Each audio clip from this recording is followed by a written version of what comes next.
সন্ধ্যায় বাড়িতে রুটি তৈরি করছিলেন এক গৃহবধূ। বাড়িতে ছিলেন ছেলে।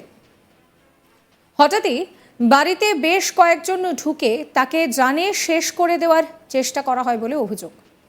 রঙিন জলের বোতল ও কোদাল দিয়ে ওই মহিলার ওপরে চড়াও হয়েছিল বহিরাগতরা, এমনই অভিযোগ করেছেন আক্রান্ত মহিলা। তার মাথায় আঘাত করার পর অজ্ঞান হয়ে পড়লে বাড়ির সিলিন্ডারের মুখ খুলে রেখে দেওয়া হয়।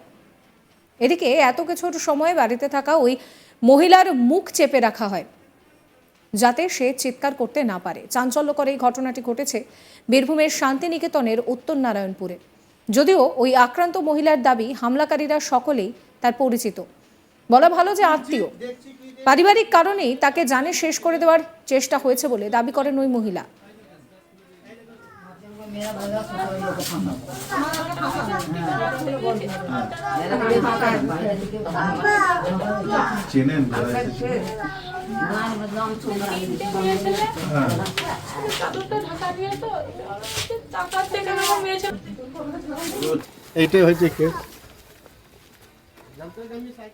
জানা গিয়েছে আক্রান্ত মহিলার নাম মোহিনী সাহানি। তিনি জানিয়েছেন যে তিনি রুটি করছিলেন, সেই সময় 6 জন তার বাড়িতে প্রবেশ করে এবং তাকে মারধর করে জানে শেষ করার চেষ্টা করে।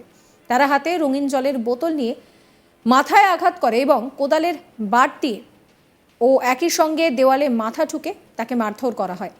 এরপর তিনি জ্ঞান হারালে বাড়ির সিলিন্ডারের গ্যাস খুলে দেওয়া হয়।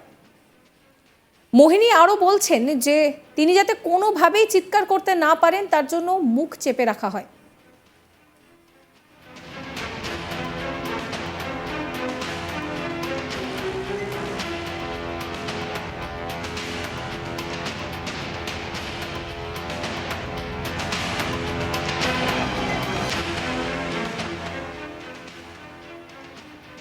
আক্রান্ত মোহিনী কি বলছেন শোনাবো। ঘটনাটা হয়েছিল আমার বাবার বাড়ির একটু কিছুদিন আগে, প্রায় হয়ে গেল 3-4 মাস, 6 মাস কি এরকমই ঝামেলা হয়েছিল।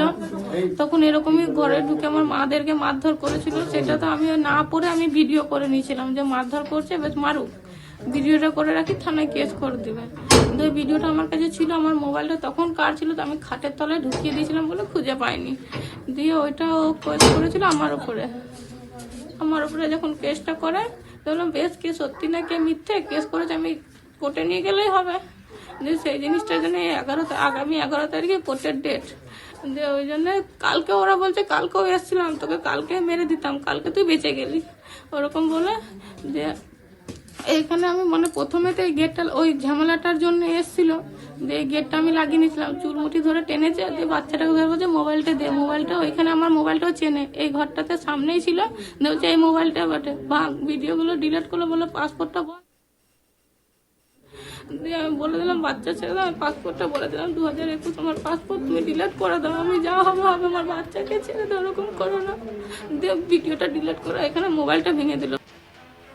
আক্রান্তের স্বামী অর্জুন কি বলছেন শোনাবো আপনাদের। বাড়ি এসে দেখছি লোকজন আছে ঘরে, তারপর দেখছি যে ঘরে কাঁচ পাঁচ ভাঙা, গ্যাস খোলা আছে, মেন সুইচ অফ করা, যখন ফোন করলো তালাটা খুলে কে করলো, মেন সুইচটা আমি নামালাম, বুঝলে মোবাইল ফোবাইল ভাঙা, এইসবই ঘটনা দেখেছি।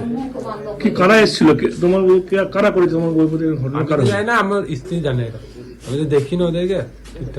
তুমি জানতে না এর ঘটনা কি আগে ঘটেছিল তোমাদের? এই ঘটনা রাখির সময় মায়ের বাড়ি গেলো, একটু ঝুড় ঝামেলা এলো, একটু মারামারি হয়েছে এদের মধ্যে, ঠিক আছে। ওরা কেস করলো, এরা কেস করলো, ওরা কেস করলো, ওই না ঘটনা হলো কেসে এই মোবাইলে ভিডিও করেছে, হয়তো এটা জানার জন্য এসে মারার জন্য। এসে কি দেখলে? এসে আমি ভাঙচুর এগুলো দেখেছি, আর কিছু দেখি, মাথা লেগেছিল, ট্রিটমেন্ট করে এরা নিয়ে এলো। পুলিশকে খবর দিয়েছো? পুলিশকে খবর দিই না, পুলিশকে খবর দিয়েছিলাম। কি বলো, পুলিশ এসেছিল? এসেছিল। কি বলো দাদা, কমপ্লেন করলে? তাদের কাছে কমপ্লেন করেছো? হ্যাঁ করেছে। কি বলছে তারা, কিছু বলছে? অ্যাকশন নেবে। যারা যারা মারামারি করে তাদেরকে চেনো? হ্যাঁ চিনি। যদিও মোহিনী দাবি করছেন যে ওই 6 জন তার আত্মীয়। তার বড় মায়ের ছেলে বইচি থেকে আসে, ছোটন সাহানি এবং দিলীপ সাহানি তাদের বন্ধুদের নিয়ে আসে। মোহিনী আরও বলছেন যে পারিবারিক কারণেই তাকে শেষ করার চেষ্টা করা হয়। খবর পেয়ে তদন্ত শুরু করতে সেখানে পৌঁছায় পুলিশ। যদিও স্থানীয়দের একাংশের মতে বাড়িতে একা থাকা অবস্থায় কিভাবে তারা এসে মারধর করতে পারে। খবর পেয়ে স্থানীয়রা হাসপাতালে নিয়ে যান আক্রান্ত মহিলাকে। এই নিয়ে আমার কালিক শান্তনু হাজরার একটি রিপোর্ট দেখাবো আপনাদের। বৈচি থেকে এসে বোলপুরের গৃহবধূকে এমনই অভিযোগ করছে আহত মোহিনী সাহানি। তিনি বলছেন যে বৈচির কয়েকজন যুবক তারা কিন্তু তারই পরিবারের আত্মীয় বলেও তিনি কিন্তু জানাচ্ছে। মোহিনী সাহানির বক্তব্য, তার পরিবারে যে পিতামাতা রয়েছে, পিতামাতাকে কিন্তু এই যুবকেরাই বাড়িতে ঢুকে মারধর করে, আর সেই মারধরের ছবি ভিডিও কিন্তু ক্যামেরাবন্দি করে রাখে মোহিনী সাহানি। মোহিনী সাহানি যখন বোলপুরের শ্বশুরবাড়িতে চলে আসার পর তিনি কিন্তু এই যে ঘটনাটি ঘটেছে, এই ঘটনায় কিন্তু বৈচি থানায় একটি লিখিত অভিযোগ দায়ের করেছিলেন। সেই অভিযোগের ভিত্তিতে বৈচি থানার পুলিশ কিন্তু একটি মামলাও রুজু করেছে। রীতিমতোই ওই বৈচি থানার যে পরিবারের আত্মীয়রা রয়েছে তারা কিন্তু বোলপুরে এসে মোহিনী সাহানিকে মারধর করে। এদিন মোহিনী সাহানি রাত্রে তিনি কিন্তু বাড়িতে রুটি করছিলেন এবং একা ছিলেন তার বাচ্চাকে নিয়ে। আর সেই সময় কিন্তু তাদের এই প্রিয়জনরা আসে এবং বাড়িতে ঢুকে পড়ে।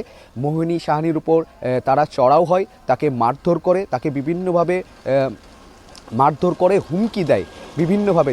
তারা বলে যে মোবাইলটি রেকর্ড হয়েছিল সেই মোবাইলটি নিয়ে ভেঙে দেয়, না হলে তার ছেলেকে তারা কিন্তু মেরে ফেলবে, এরকম হুমকিটাও দিয়েছে। রীতিমতো এই মোবাইলটি কিন্তু ভেঙে ফেলে। পরবর্তীতে আহত মোহিনী সাহানি তার মাথা ফেটে যায়, তাকে মারধর করে রক্তাক্ত করে দেওয়া হয়।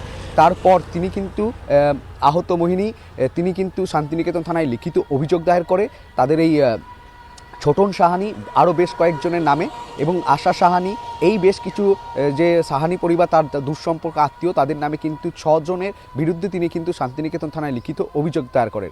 ঘটনাস্থলে শান্তিনিকেতন থানার পুলিশও যায় এবং এলাকা বাসিন্দারা কিন্তু মোহিনীকে উদ্ধার করে হাসপাতালেও নিয়ে যায়। একই সঙ্গে আরও একটি ঘটনা ঘটে রয়েছে। মোহিনী আরও জানাচ্ছে যে তার বাড়ির যে গ্যাস সিলিন্ডার রয়েছে সেই গ্যাস সিলিন্ডার পর্যন্ত কিন্তু খুলে দেওয়া হয়েছিল। এই ভয়াবহ একটি কাণ্ড শান্তিনিকেতনের উত্তরনারায়ণপুরে ঘটেছে। রীতিমতোই এই এলাকায় কিন্তু চাঞ্চল্যকর পরিবেশ রয়েছে, কারণ বোলপুরে এক গৃহবধূকে বাইরে থেকে আগত কয়েকজন এসে বেমালুমভাবে কিন্তু মারধরের ঘটনা ঘটেছে বলে স্থানীয় মানুষরাও কিন্তু ক্ষিপ্ত রয়েছে। রীতিমতোই পুলিশ থানায় অভিযোগ হয়েছে, পুলিশ বিষয়টিকে খতিয়ে দেখছে এই মুহূর্তে।